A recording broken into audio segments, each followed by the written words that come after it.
ఆనంద రిసార్ట్కి వెళ్తుంది. అక్కడ మేనేజర్ని చూసి పిలుస్తుంది. నాకు మీ దగ్గర ఇన్ఫర్మేషన్ కావాలి, చాలా ఇంపార్టెంట్ చెప్పి ఆనందంగా సరే మేడం చెప్పి మేనేజర్ అంటూ ఉంటాడు. మొన్న May 7న దర్శన్ అబ్బాయి తన పేరు మీద ఇక్కడ రిసార్ట్లో రూమ్ తీసుకున్నాడు కదా అని ఆనంద్ అనగానే దర్శన్ గారా, అవును తన ఫ్యామిలీతో హనీమూన్కి వచ్చాడుగా అని మేనేజర్ అంటూ ఉంటాడు. అవును, కాకపోతే దర్శన్తో పాటు అంటే ఆ రోజు వచ్చింది ఎవరో చెప్పగలరా అని చెప్పి ఆనంద్ ఇబ్బందిగా అడుగుతూ ఉంటుంది.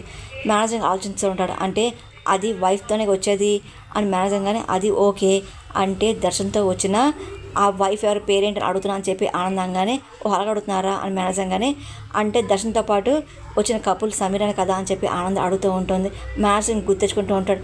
ఆవిడ పేరు నాకు ఐడియా లేదు అని మేనేజర్ అనగానే సిస్టంలో ఉంటారు కదా ఏమైంది అని చెప్పి ఆనంద్ అనగానే సిస్టంలో డేటా అంతా పోయింది అని చెప్పి మేనేజర్ అంటూ ఉంటారు. ఆనంద్ షాక్ అవుతుంది. అందుకని డీటెయిల్స్ ఏం చెప్పలేకపోతున్నాను, కష్టం, సారీ అని మేనేజర్ అనగానే కనీసం సీసీ ఫుటేజ్ కూడా ఉంటుంది అని చెప్పి ఆనంద్ అనగానే మేడం మన వర్షానికి పవర్ ప్రెస్టేషన్ కారణంగా సీసీ ఫుటేజ్ కూడా మొత్తం పోయింది మేడం అని చెప్పి మేనేజర్ అంటూ ఉంటాడు. ఇంకా ఆనంద్ ఇంకా కంగారు పడుతుంది. అన్నీ డ్యామేజ్ అయ్యాయి అంటే 1-2 సీసీ కెమెరాలు మాత్రం వర్క్ చేసింది మేనేజర్ కానీ సరే అయ్యని చూపించండి అని ఆనందంగానే సరే రండి మేడం అని చెప్పి ఇంక మేనేజర్ అంటూ ఆనందం తీసుకెళ్తూ ఉంటాడు. ఇంక సీసీ ఫుటేజ్ మొత్తం చెక్ చేస్తూ ఉంటారు. ఒక్కసారి సీసీ ఫుటేజ్ చూసి ఆనంద షాక్ అవుతుంది. ఇంకా సమీర మీద చాలా కోపం వస్తుంది. దర్శన్ సరణ్తో కలిసి కాకుండా సమీరని తీసుకొచ్చాడు. అలాగే ఫస్ట్ నైట్ సమీర జరిగిందా అని చెప్పి ఆనంద కంగారు పడుతుంది. అలాగే సరణ్ చెప్పు తీసుకొట్టడం అంతా చూస్తూ ఉంటుంది. ఇంకా చాలా ఇబ్బంది పడుతుంది. సరే అని చెప్పేసి ఆనంద చాలా కోపంగా బయటకు వస్తూ ఉంటుంది. ఆశపడుతూ ఉంటుంది. సమీర ఎక్కడికి వచ్చిందంటే అంటే శరణ్య దర్శన్కి దూరం చేయడాకే కదా ఏదో ప్లాన్ చేసి వచ్చి ఉంటుంది. కానీ ఇది ఏ సరే నాకు చెప్పలేదు అంటే చెప్పకుండా పరిస్థితి ఏదో సరే సమీర వల్ల వచ్చి ఉంటుంది అని ఆనంద ఆవేశపడుతుంది. సరే తేల్చుకుందాం అని చెప్పి సమీర నేను నీకు వార్నింగ్ ఇచ్చా కూడా నువ్వు దర్శన్ సరే మధ్యలో చేరి వాళ్ళ కాపాడు చిచ్చు పెట్టాలని చూసావు అని చెప్పేసి నాకు క్లియర్గా అర్థమవుతుంది. ఇప్పుడు నా కళ్ళ ముందే స్టేషన్ లాయర్ని పంపించి దర్శన్ వాంటెడ్గా రిలీజ్ చేసి ఇచ్చావంటే అసలు ఇదంతా జన కథ నీ చుట్టూ నడిచిందని చెప్పి నాకు అనిపిస్తుంది, అర్థమవుతుంది అని చెప్పి ఆనందం అనుకుంటూ కానీ అసలు ఇంత చెడకు ఎవరిచ్చారు ఎవరై ఉంటారు అని చెప్పి ఆనందాల్సింది తేల్చాల్సిందే. సమీర ఇక నువ్వు అయిపోయావు అని చెప్పి నీ నుండి అన్ని నిజాలు నీ ద్వారా రప్పిస్తా. అలాగే పాడైపోయిన దర్శనం సరైన కాపుడు నీ వల్లే బాగు చేపిస్తా. అలాగే నీ వెనకాల ఉన్న వాళ్ళకి అందరినీ నేను లాగుతాను. ఆవేశంగా ఆనందం ఇంటికి వస్తుంది. అక్కడేమో అనన్య సమీరని కలుస్తుంది. ఏంటంటే బోల్డ్ ఖర్చుపెట్టి రౌడీలు ఎవరిని అరేంజ్ చేసి సరైన కిడ్నాప్ చేయిస్తే అది కూడా ఆనంద్ భార్యకి ఏంటి కిడ్స్ ఆర్ట్ని దొంగ పోలీసులు ఆట అయిపోయిందా ఏంటి అని అన్నీ ఆవేశపడుతుంది. అసలు అంత ఈజీగా ఎలా కనిపెట్టేస్తుంది, అసలు చాలా టూ మచ్ కదా అని అనగానే టూ మచ్ ఏముంది సరేనే మన రౌడీ వాళ్ళని కొట్టేసి మీ అత్తయ్య గారికి ఫోన్ కొట్టేసిందంట, అలా మొదలైంది ఆ తంట అని సమీరంగానే ఓరు నాయనో ఎలా ఉండేది ఎలా అయిపోయింది అసలు దాన్ని నేను అసలు మరీ రౌడీని కొట్టే అంత రేంజ్కి డెవలప్ చేశానా ఏంటి అని అనుకుంటూ ఏంటి పిల్లి పుల్లవడం అంటే ఇదేనా సమీర అని అనన్య అంటూడది. అది పుల్లయిందో అమ్మోరు తల్లి అయిందో తెలియదు కానీ మనకు మాత్రం మడత పెట్టింది కదా. అసలు సరైన ఖచ్చితంగా మన గురించి మొత్తం చెప్పే ఉంటుంది. ఈ లెక్కన నెక్స్ట్ ఆనంద్ భైరవి రియాక్షన్ ఎలాగుంటుందో చెప్పి తలుచుకుంటే నాకు బాడీ ఎంత షివర్ అవుతుంది నాకు అని చెప్పి సమీర భయపడుతుంది. ఇంకా అన్న ఆలోచపడుతుంది. నాకేం షివర్ అవట్లేదు కానీ ఆల్మోస్ట్ అలాగే ఉందిలే సమీర అని చెప్పి అన్న కూడా భయపడుతుంది. సరే తను దొరికాక కూడా ఆవిడ ఇంటికి చాలా నార్మల్గా వచ్చింది. ఆయన కూడా సరైన రాలేదు అంటే ఆ సరైనని ఆనంద్ భైరవి ఎందుకు హైడ్ చేసినట్టు ఏమైనా ప్లాన్ చేస్తుందా అని చెప్పి అన్న ఆలోచిస్తుంది. అప్పుడు కిడ్నాపర్ మేడం అని చెప్పి వస్తూ ఉంటారు. ఏంటి సరైన కనపడిందా అని చెప్పి అన్నీ అడుగుతూ ఉంటుంది. లేదు మేడం అని చెప్పి కిడ్నాపర్ మాటలు దానికి అరుస్తూ రావాలి అంటే అడ్డగాడులారా ఒక ఆడపిల్లని అడ్డు పెట్టి ఆపలేపారు మీరు చెత్త ఫెలోస్ అని అని తిడుతూ ఉంటుంది. కిడ్నాపర్ ఇంకా ఏం మాట్లాడరు, ఇంకా అలాగే మౌనంగా వింటూ ఉంటారు. అవును సరే కానీ సడన్ అని మీకు కత్తితో పొడిచారు కదా అంటే ట్రీట్మెంట్తో ఏదో హాస్పిటల్లో చేరే ఉంటుంది కదా ఇదిగో అని అనగానే అంటే 2 గంటల నుండి వెతుకుతున్నాం మేడం ఎక్కడ మాకు కనపడాలని చెప్పి కిడ్నాపర్ అంటూ ఉంటారు. ఇంకా సమీర అనే ఆలోచన పడుతూ ఉంటారు. అక్కడ లేకపోతే ఇంకెక్కడ చచ్చినట్టు అని అనే ఆవేశపడుతుంది. ఆనంద చాలా ఆవేశం ఇంటికి వస్తూ ఉంటుంది. ఆ సమీర అంత చూడాలని చెప్పి అనుకుంటుంది. తన వెనకాల ఎవరో కూడా తెలుసుకొని చెప్పి ప్రయత్నిస్తూ ఉంటుంది. నా కోడలు నా దగ్గర క్షేమంగా ఉంది అని ఆవేశం అనుకుంటూ సరైన మీద ఏగ వాలకుండా చూసుకోవడమే కాదు నా కొడుకు కోళ్ళ మధ్య చిచ్చు రగిల్చిన ఎవరిని వదలను అని చెప్పి ఆనంద ఆవేశపడుతూ ఉంటుంది. సమీర వస్తున్నా అని చెప్పి ఆనందం అనుకుంటుంది. అయినా దాన్ని వదిలేసి ఎదలు అనుకుని ఏం ప్రయోజనం, హనుమంతో దర్శనంతో వెళ్ళి కూడా ఇదిగో నీ ఎంట కూడా తిప్పుకోలేకపోయావు నిన్న అని చెప్పి సమీర మీద అననే సీరియస్ అవుతుంది. నువ్వు నన్నదేంటి అయినా వాడితో ఫస్ట్ నైట్ ప్లాన్ చేసింది. వాడేం చేశాడు అక్కడ క్యాటర్ అమ్మ పెంప అంటూ ఇదిగో మంచి పీక్స్లో కూడా ప్రవచనాలు చెప్పి వీళ్ళు సోఫాలు పడుకున్నాడు. నేనేం చేయమంటావు అని ఇంకా సమీర ఆశపడుతూ, అయినా ఆడదాన్ని అంత మించి ఇంకేం చేయగలను, అయినా నా కర్మ ఏ క్యాటర్ లేని వాడిని ప్రేమించుంటే నాకు ఈ గోల్ ఉండేది కాదేమో అని చెప్పి ఆ దర్శన్ గాడు గుణంలో వేరే లెవెల్, అదే నా ప్రాబ్లం చెప్పి సమీర కానీ సరిసరిలే ఇంకో ఇక నువ్వు నేను కోతులో కొట్టుకుంటే జరిగేది ఏమీ లేదులే కానీ ఏదో చేసి ముందు ఆ సరైన కనిపెట్టాలి అని చెప్పి అనన్య ఆలోచిస్తూ ఉంటుంది. అక్కడేమో శరణ్య కోసం జ్యూస్ చేసి ఇదిగో అమ్మ తాగని చెప్పి గీత ఇస్తుంది. కానీ శరణ్య మాత్రం చాలా బాధపడుతుంది. ఇదిగో ఫైనల్గా మీ ఆయన ఏం చేయకపోవచ్చు కానీ పాలలో మొత్తం మంది కలిపితే మెద్దన ఒకటి అవుతా అని చెప్పి సమీరని మాటను గుర్తెచ్చుకొని శరణ్య ఇంకా చాలా బాధపడుతుంది. తాగమ్మ అని చెప్పి గీత వేస్తుంది కానీ నాకు వద్దు అని చెప్పి శరణ్య అంటూ ఉంటుంది. అప్పుడే ఆనందం వస్తూ ఉంటుంది. ఏమైంది అని చెప్పి అడుగుతూ ఉంటుంది. ఇంకా శరణ్య ఏమో ఒకసారిగా చూస్తూ ఉంటుంది. ఇంకో తాగు అని చెప్పి ఆనందిస్తుంది. వద్దు అత్తయ్య అని చెప్పి శరణ్యంగానే తాగమ్మా అని చెప్పి ఆనంద పట్టిస్తూ ఉంటుంది. ఇంకా గీత విషయం అలాగే తన కూతురు చూసుకొని బాధపడుతూ ఉంటారు. ఏం ఆలోచిస్తున్నావు ఏంటి, గుండెల్లో నిండిపోయిన బాధని ఎంతకాలం మోయాలని చెప్పి అనుకుంటున్నావా అని చెప్పి ఆనందం మాటలకి సరైన షాక్ అవుతూ ఉంటుంది. అత్తయ్య అని చెప్పి అడుగుతూ ఉంటుంది.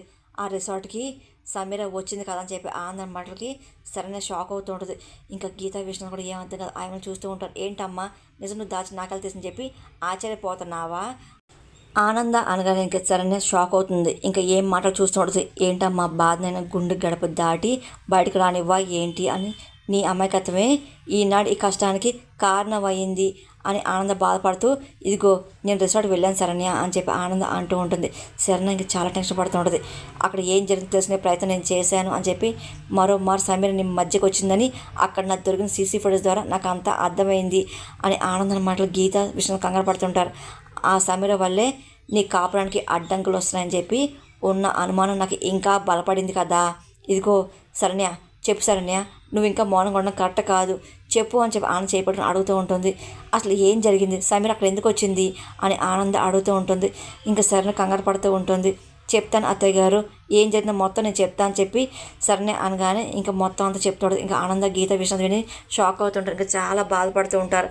అక్కడ సమీర అలాగే దర్శనం రావడం అలాగే వాళ్ళిద్దరు ఫస్ట్ నైట్ ఏర్పాటు చేసుకోవడం ఇంకంతా చెప్తూ ఉంటుంది. అలాగే సమీర ప్లాన్ అంతా శరణ్య చెప్తున్నాడు.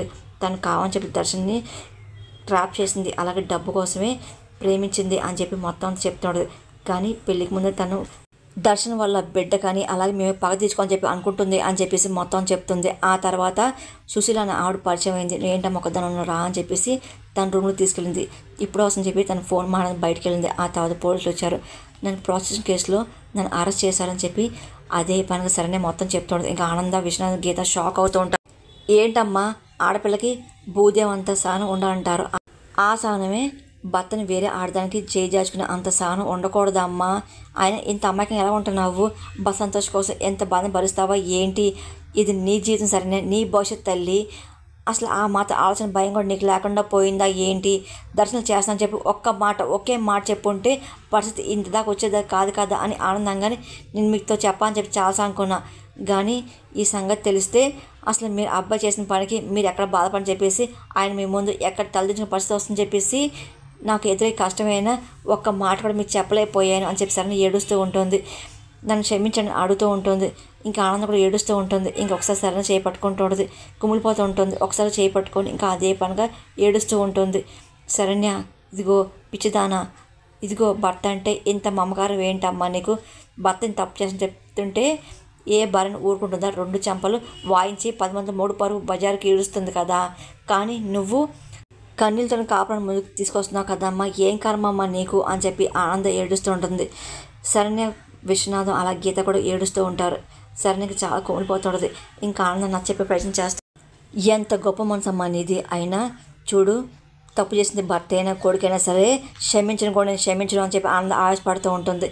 ఇంక చాలా కోపంగా చూస్తూ ఉంటుంది. శరణ్య నేను నీకు ముందే చెప్పాను మళ్ళీ చెప్తున్నాను నీ కోపం నీ చేతిలో ఉంది నువ్వే కాపాడుకోవాలి నువ్వే నిలబెట్టుకోవాలి అర్థమవుతుందా అని చెప్పి ఆనంద ధైర్యం చెప్తాడు. చూడు ఇదిగో ఇంతవరకు జరిగింది జరిగిపోయింది ఇక ముందు మాత్రం నువ్వు ఇలా ఉండదు ధైర్యంగా ఉండాలి అని చెప్పి ఆనంద చెప్తాడు. దర్శన్ అడిగి మొత్తం తెలుసుకుంటా ఆ సమీర సంగతి ఏంటో కూడా నేను తేలుస్తా అని చెప్పి ఈ సమస్యని ఎలా సరిచేయాలో నాకు తెలుసు అని చెప్పి ఆనంద అంటూ ఉంటుంది.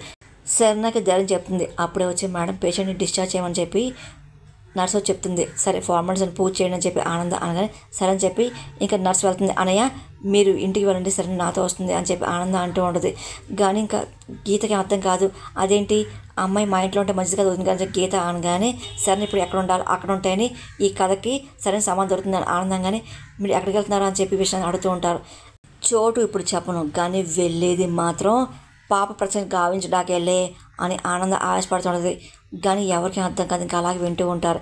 ఇంకా ఆనందం ఇంకా సరే ఎలాగైనా సరే ఎవరు తెలియని ప్లేస్లో దాయని చెప్పి అనుకుంటుంది. అత్తయ్య గారు ఎందుకు గుడి తీసుకొచ్చారు అని చెప్పి శరణ్ అడుగుతూ ఉంటుంది.